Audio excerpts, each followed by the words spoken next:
உமக்கு மேல் ஒருவரும் இல்லையே, எல்லோருக்கும் மேலாக உயர்ந்தவர், உமக்கு மேல் ஒருவரும் இல்லையே.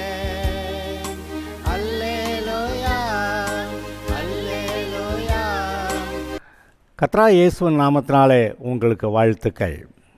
இன்றும் கூட சகரியா 4வது அதிகாரம் 7வது வசனத்திலிருந்து ஒரு சில வசனங்களை நான் உங்களுக்கு வாசிக்கிறேன். பெரிய பர்வதமே நீ எம்மாத்திரம், செருபாபேலுக்கு முன்பாக நீ சமபூமியாவாய். தலைக்கல்லை அவன் கொண்டு வருவான், அதற்கு கிருபை உண்டாவதாக, கிருபை உண்டாவதாக என்று ஆர்ப்பரிப்பார்கள் என்றார். பின்னும் கர்த்தருடைய வார்த்தை எனக்கு உண்டாகிய அவர், செருபாபேலின் கைகள் இந்த ஆலயத்துக்கு அஸ்திவாரம் போட்டது, அவன் கைகளே இதை முடித்து தீர்க்கும்.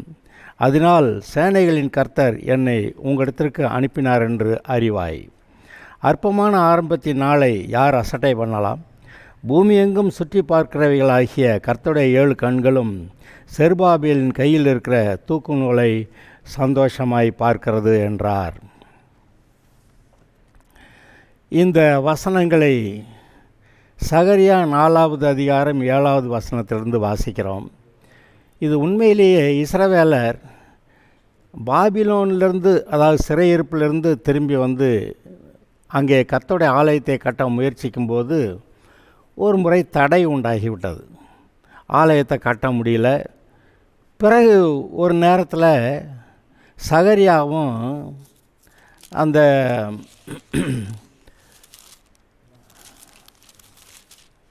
ஆகாய் தீர்க்கதரிசி 2 பேருமா அங்கே இஸ்ரவேல் தேசத்தில் தீர்க்க தரிசனம் சொல்லுகிறார்கள். அதாவது தேவனுடைய வார்த்தைகளை கொண்டு வருகிறார்கள்.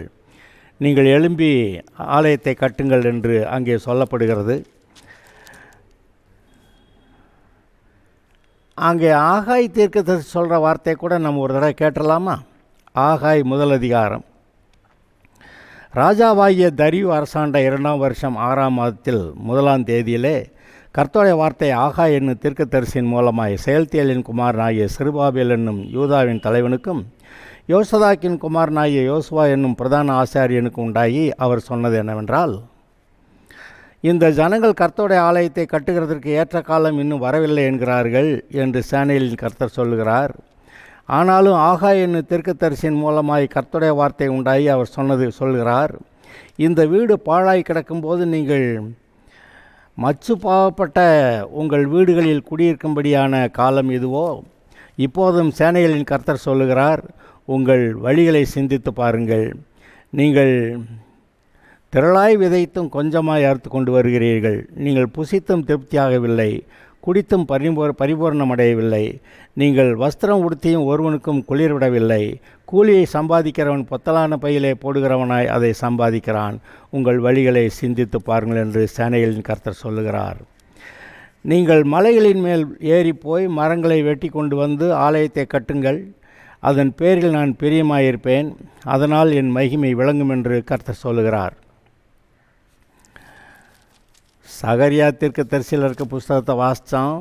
அங்கே கர்த்தர் பெரிய பர்வதமே இந்த செருபாபேலுக்கு நீ முன்னாடி எம்மாத்திரம். பெரிய பர்வதமேன்னா இந்த ஆலயத்தை கட்ட விடாமல் தடுக்கக்கூடிய ஒரு பெரிய பர்வதமாய், பெரிய தடையாய் இருக்கிற பிசாசே நீ எம்மாத்திரம். செருபாபேலின் கைகள் இந்த ஆலயத்துக்கு அஸ்திபாரம் போட்டது, அவன் கைகளை அதை முடித்து தீர்க்கும் அப்படின்னு சொல்கிறார். இங்கே ஆகாய் தீர்க்கதரிசி அந்த புஸ்தகத்தை பார்த்திங்கன்னா அங்கே ஜனங்கள்லாம் சொல்கிறாங்களாம், இந்த ஜனங்கள் ஆலயத்தை கட்டுகிறதற்கு ஏற்ற காலம் இன்னும் வரவில்லை என்கிறார்கள் என்று சேனைகளின் கர்த்தர் சொல்லுகிறார். அப்போ ஜனங்கள் மிதக்கமாயிட்டாங்க, ஆலயம் கட்டுமானது நின்று போய்விட்டது. இப்போ அந்த ஆகாய் தீர்க்கதரிசிக்கிட்ட சொல்லி, நீங்கள் போய் மலையில் ஏறி போய் மரங்களை வெட்டி கொண்டு வந்து ஆலயத்தை கட்டுங்கன்றார். நீங்கள் நன்றாய் கவனியுங்கள்.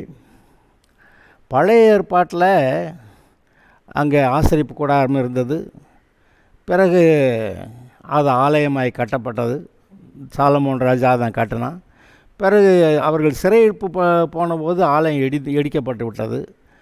இப்போ சிறையிருப்பில் போன பிறகு அவங்களுக்கு ஆலயமும் இல்லை, ஆராதனையும் இல்லை. அதனால் கர்த்தரற்ற தேவனற்ற ஒரு வாழ்க்கையை சிறையிருப்பில் வாழ்கிறாங்க.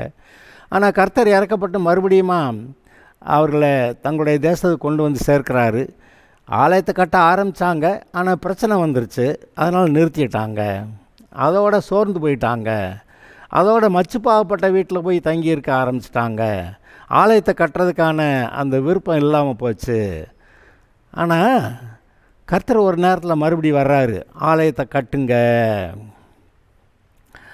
நீங்கள் யோசிச்சு பாருங்கள், ஆசரிப்பு கூடாரம் சரி, சாலமோன் கட்டின தேவாலயம் சரி, அதுக்கு பிறகு கட்டின ஏரோதின் தேவாலயம், அதையும் கூட கர்த்தர் இடித்து போட்டார். என்னன்னு கேட்டால், அவைகள் உண்மையான தேவனுடைய ஆலயம் அல்ல. நம்முடைய மனம், நம்முடைய சரீரத்தில் நம்ம இருக்கமே, நம்முடைய மனமே தேவனுடைய ஆலயமாக இருக்கிறது. நீங்கள் தேவனுடைய ஆலயமாக இருக்கிறீர்கள் என்று கர்த்தர் சொல்லுகிறார். இதை நல்லா கவனிச்சிங்கன்னா, பழைய ஏற்பாட்டில் இயேசு கிறிஸ்து வந்து மனிதனுடைய பாவங்களுக்கு பரிகாரம் செய்யும் வரைக்கும் தேவன் வந்து மனிதனுடைய இருதயத்தில் தங்கலை. ஆனால் இப்போ மனிதனுடைய இருதயத்தில் தங்கி உண்மையான தேவனுடைய ஆலயம் இதுதான் அப்படின்னு சொல்லி இப்போ நம்மிடத்தில் பேசி கொண்டிருக்கிறார். நாம் தேவன் தங்குகிற ஆலயமாக இருக்கிற நாம், நம்முடைய இருதயம் தேவனுடைய ஆலயமாய் செவ்வையாக பரிசுத்தமாய் அலங்காரமாய் இருக்கிறதா? பழைய ஏற்பாட்டில் ஆலயத்தை கட்ட சொன்னார். அப்போ அவங்க வந்து ஆலயத்தை கட்ட போனாங்க. அது கர்த்தரை தேடுகிற இருதயமாய் அங்கே அவங்களுக்கு ஆலயம் வேணும், ஆராதனை வேணும். அப்போ தான் அவங்க ஆசீர்வாதமாக இருப்பாங்க. அதனால் மலையில் ஏறி போய் மரங்களை வெட்டி கொண்டு வந்து அங்கே ஆலயத்தை கட்டுங்கன்னாரு. இங்கே நம்முடைய இருதயமே தேவனுடைய ஆலயமாக இருக்கிறபடியாலே நம்முடைய இருதயம் தேவனுக்கேற்ற நல்ல ஆலயமாய் பரிசுத்தமாக இருக்கிறதா என்பதை நாம் சற்று கவனித்து பார்க்க வேண்டும். இப்பொழுதும் கூட ஒரு நிமிஷம் நம்மை நிதானித்து பார்ப்போம். கர்த்தருக்கு முன்பாக நம்முடைய இருதயம் எந்த அளவில் செவ்வையாக இருக்கிறது? பரிசுத்த ஆவியிலே நிரம்பி இருக்கிறோமா? பரிசுத்த ஆவியில் நிரம்பலைன்னா ஏன் நிரம்பவில்லை? கணுக்கால் அளவு, முழங்கால் அளவு, இடுப்பளவு, நீச்சாலம் என்று சொல்லியிருக்கிறதே, அதுபோல் வித்தியாசமான அளவிலே பரிசுத்த ஆவியிலே நாம் நிரம்புகிறோம். நாம் உண்மையிலேயே ஆவியிலே அனலான வாழ்க்கை, அதாவது என்ன, தேவனோடு கூட ஐக்கியமாக இருக்கிற வாழ்க்கை, தேவன் பேசுகிறதை கேட்டு அவரோடு கூட நடக்கிற வாழ்க்கை. நோவா தேவனோட கூட சஞ்சரித்து கொண்டிருந்தான், ஏனோக்கு தேவனோட கூட சஞ்சரித்து கொண்டிருந்தான் என்று வாசிக்கிறோம். அதுபோல் இன்று நாமும் கூட தேவனோட கூட சஞ்சரிப்பதற்கு நாம் அழைக்கப்படுகிறோம். அவர் பேசுகிறதை நாம் கேட்போமாக. அவரோடு கூட ஐக்கியம் நமக்கு பெருகட்டும், அபிஷேகம் பெருகட்டும், கர்த்தருடைய வல்லமை உங்களுக்குள்ளே விளங்கும். கர்த்தருக்கு மகிமையான சாட்சிகளாக இருப்பீர்கள். Okay, God bless you.